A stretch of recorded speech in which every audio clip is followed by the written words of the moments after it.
Walking by yourself for several weeks was a long time, I thought. It was enough to wear down one's heart. I wondered if Senpai hadn't missed me after all. Perhaps she was more of an adult than I thought she was. I couldn't swallow this one-sided loneliness, so it wrapped around my body like a long string. I held my chest and lay down on my side, as if grieving. I wondered what Senpai wanted from me right now. Senpai continued to occupy my thoughts, like always, but the uplifting feeling that had accompanied those thoughts last year was gone. Instead, it almost felt oppressive. It was as if the thoughts were piling up all around me, and I had to either clean them up and be crushed beneath them. I didn't like where this feeling seemed to be headed. Meanwhile, I was slacking off with my studies and club activities.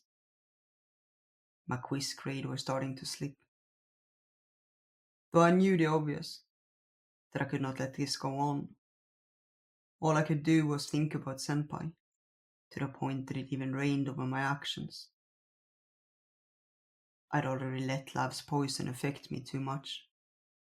The thing that I was most concerned about wasn't my slowly lowering grades, but whether to try asking Senpai out on the long weekend. Yet on a night just 2 days before that break, I stood paralyzed, cradling my phone. I wondered what my family and cats must be thinking of me, as I simply stood in my room, without sitting or lying down. I felt some kind of delineation, that if I was going to ask her, today was my last chance. And yet, I did not move. I really should have asked her the last time we talked on the phone. Sometimes, if you wait, time can resolve a problem on its own. Other times, you can simply be too late. In the end, I didn't message her or call her, and the time dwindled by. Her reaction when I went to see her in the spring had made me cowardly. I ended up at a standstill, worried that the same results would be waiting for me. And just like that, she retreated further and further away. In retrospect, this moment might have been a crossroad. Or maybe I should say that it was an opportunity that I let slip through my fingers. So the break was over, and I lost my chance to ask Senpai out. I was able to hear her voice during May and June, but I couldn't see her. It was strange to talk on the phone without ever seeing each other. I couldn't even picture what expression she might be wearing on the other side of the phone. I was usually the one who called her. The only time Senpai really called me were during our days off. Maybe high school life was busier than I thought. While Senpai and I kept exchanging calls occasionally, the seasons changed, and summer was ahead of us before I knew it. The changing colors of the nature outside my window announced the coming of the season, like an alarm clock indicating the time was up. All right, you must have retired from choir club by now, right, Sayaka-chan? I did, yeah. Thanks for all your hard work. Not at all. I waved my hand, but there was nothing there but a bright wall. Though dusk had already passed, the cicadas were crying energetically outside. Since there were so many trees at my house, summer was a lot noisier for us than for other places. I let my thoughts run amok with a chorus outside the window as I continued to talk to Senpai over the phone. Are you going to join choir club once you come to high school? I took a peek, but it looked pretty intense. I haven't decided yet, but since you're not in it, I might not. I see. Silence fell like a droplet of water. The ripples it left formed into a whirlpool that started buzzing in my ears until Senpai's voice came through. Sayaka-chan, do you... Unable to say it, Senpai trailed off. No, never mind. You've been saying that a lot lately. I wondered if there was something she was indecisive about. If so, I wished she would just tell me so I could fix myself. I liked it better when people got to the point quickly, instead of talking around things. And so, I decided to be direct myself. Senpai? What is it? I was thinking we could see each other sometime during the summer break. I thought of the many pure white sections in my calendar. But Senpai's reply wasn't so favorable. Oh, sorry. I was thinking of taking summer classes. I see. In order to not let my disappointment show through, I had braced myself for either response.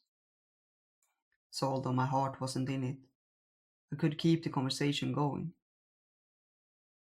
I hope you do well. Thanks. I would have to breathe a heavy sigh later, after we hung up. That was all my hopes had amounted to. I just had to force myself to bear with it. Sayaka-chan? Senpai's voice hampered my plans, disrupting my breathing. What is it? You're such a good girl, Sayaka-chan. She was praising me out of nowhere again. They were flowery words that I had heard more times than I could count by now. Maybe that was the part of you I liked. Huh? Supposedly, kindness is mundane. But that's not the case at all, is it? Because the shape of kindness varies from person to person. I think I must have fallen for the shape of your kindness, Sayaka-chan. Just thinking out loud, she concluded quickly. I think you've told me that before. The shape of kindness was an expression that had somehow left an impression on me. Oh, have I? Senpai didn't seem to remember it at all. Was she being absent-minded? Or did she just not care? Still, I felt like I had a better understanding of what she was trying to say this time than before. I'm sorry. I just don't have a lot of opinions, so I keep saying the same thing. No, it's alright. It brought back memories.